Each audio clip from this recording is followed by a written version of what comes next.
احسن حاجه في ايفنتات كانون هي الجيف اويز بتاعتها. يعني الفتره اللي فاتت دي كان عندنا ايفنتات كتير مع كانون. شايفين الحاجات؟ ده قلم مكتوب عليه كانون اهو. بص بقى الصياعه، علبه افتحها، تادا، فلاشه. غير بقى طبعا النوت بوك والكوستر بتاعت الكروت. الصراحه كانون مظبطانا.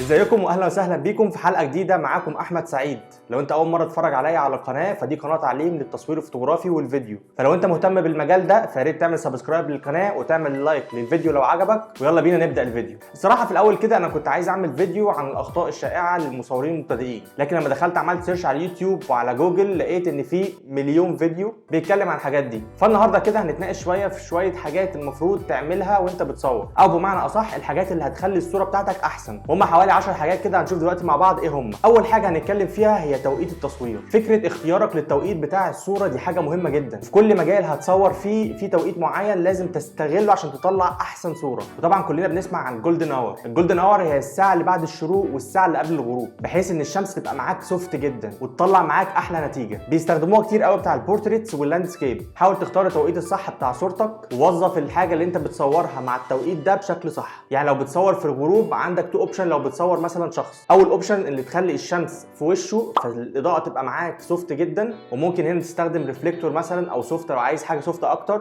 والاوبشن الثاني اللي انت تخلي الشمس ورا ظهر الاوبجكت وتعكس الشمس بريفليكتور عليه، او تستخدم فلاش. فاول حاجه مهمه لازم تبقى واخد بالك منها هو توقيت التصوير. تاني حاجه والحاجه اللي احنا على طول بنسمعها من الناس اللي احسن مننا في التصوير، وانا شخصيا بسمعها بقالي 8 سنين من الناس اللي علموني التصوير، وهي فكره ان انت تفكر كتير وتصور قليل. وده الصراحه اللي بيفرق ما بين المصور البروفيشنال والمصور البيجنر. فكره المصورين البيجنر عموما، وانا كنت واحد منهم، ان انا لما معايا كاميرا وبنزل اصور مثلا في اي حته في ستريت فوتوغرافي او اي حاجه، برجع البيت معايا الافات الصور وفي الاخر برضو ما بلاقيش اللي انا عايزه. وده عشان انا صورت كتير وفكرت قليل. لكن تخيل نفسك لو اديت نفسك مساحه ان انت تفكر في الصوره اللي قدامك ممكن تطلع شكلها عامل ازاي. فانت هنا فكرت اكتر ما صورت، وصدقني النتيجه تبقى مختلفه. فخلي عندك قاعده كده اساسيه في حياتك ان انت تفكر كتير وتصور قليل. ثالث حاجه مهمه معانا هو الفوكس. للاسف فكره ان الصوره تطلع اوت فوكس ملهاش اي حل. يعني انت لو بتصور مثلا الاكسبوجر بتاعك بايظ ممكن في مرحله الايديت تعدل كل ده، لكن فكره ان الصوره اوت فوكس فخلاص الصوره اترمت. فحاول وانت بتصور الفوكس بتاعك يبقى مظبوط وشارب جدا. وبعد ما تصور الصوره بتاعتك لازم تبص عليها على سكرين واعمل عليها زوم. لو لقيتها ان فوكس تمام، ما لقيتهاش ان فوكس حاول تبقى تعملها تاني، لان دي الحاجه الوحيده اللي ما فيهاش تعديل. رابع حاجه لازم تبقى عارفها ان انت تصور في بدايتك رو. هو صراحه مش في بدايتك قوي، يعني انت لو في بدايتك او حتى لو بقيت بروفيشنال انا يفضل ان انا اصور حاجتي كلها رو. ولو انت من هواة الجي بي جي والوان الجي بي جي فانت ممكن تقول للكاميرا تصور لك التو اوبشن، الجي بي جي والرو. فكره ان انت معاك ملف رو او الملف الخام بتاع الصوره بيديك مساحه في الايديت كبيره جدا، بيخليك كمان مطمن ان الصوره بتاعتك لو في اي حاجه تقدر تعدلها ببرامج الايديت. فانت اكيد مش خسران حاجه ان انت تصور رو. لو انت عايز تصور جي بي جي صور رو وجي بي جي. خامس حاجه القرايه. اقرا كتير عن التصوير وحاول تشوف توتوريالز او دروس عن حاجات حتى انت اصلا ما بتصورهاش. يعني انت مثلا لو مهتم بتصوير الويدنج حاول تتفرج على تصوير برودكت، لان انت في جميع الاحوال هتتعلم برضه. وممكن في بعض الاحوال في الاوردر بتاعك تكون واقع في مشكله والحاجات اللي انت اتفرجت عليها او قريتها هي اللي حلتها لك. اقرا كتير واتفرج على صور كتير، غذي عينيك، لان يعني التغذيه البصريه للمصور دي اهم حاجه في حياته. اقرا كتير واتفرج على فيديوهات كتير واتفرج على صور اكتر. سادس حاجه هو المانيوال مود. انا مش محتاج اقول لك ان انت لازم تصور على المانيوال مود وما تصورش على الاوتو مود. حتى لو انت لسه بتبتدي ومش عارف ازاي تصور على المانيوال مود فتعلم. ما تستسهلش خالص ان انت تصور بالاوتو مود، لان فعلا مش هتطلع لك اي نتيجه مرضيه. فاول حاجه اول ما تجيب الكاميرا لازم تتعلم ازاي تصور على المانيوال مود، تفهم خصائص الكاميرا بتاعتك وتفهم ازاي تتحكم في كل اوبشن فيها، وبكده هتقدر تطلع نتيجه حلوه قوي. سابع حاجه هقولها لكم هي المعدات. لازم تبقى فاهم ان المعدات مش كل حاجه. يعني في صور عالميه وحلوه جدا واخده جوائز كتير ومتصوره بكروب فريم والكيت لينس، فما تستقلش بال 18 55 اللي معاك. العدسات دي ياما طلعنا بينها نتائج حلوه قوي.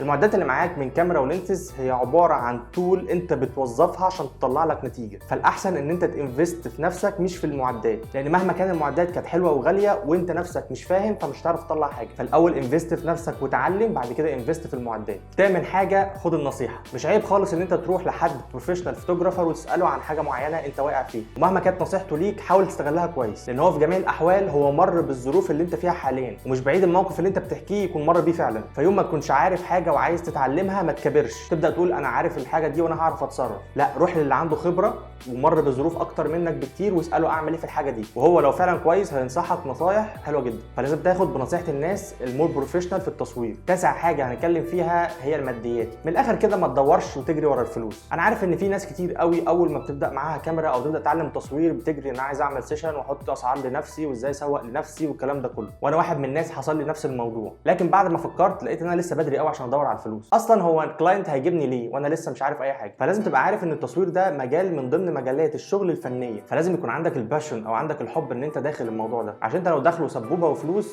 فانت هتيأس من اول اسبوع.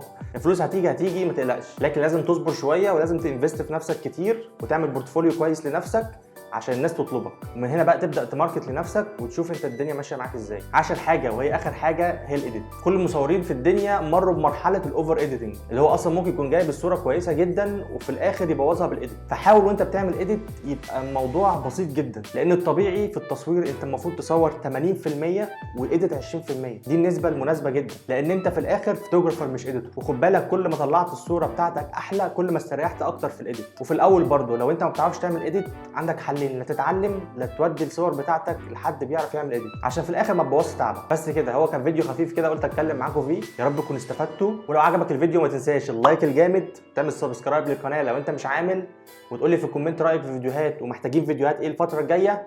وشكرا واشوفكم في فيديو جاي. سلام.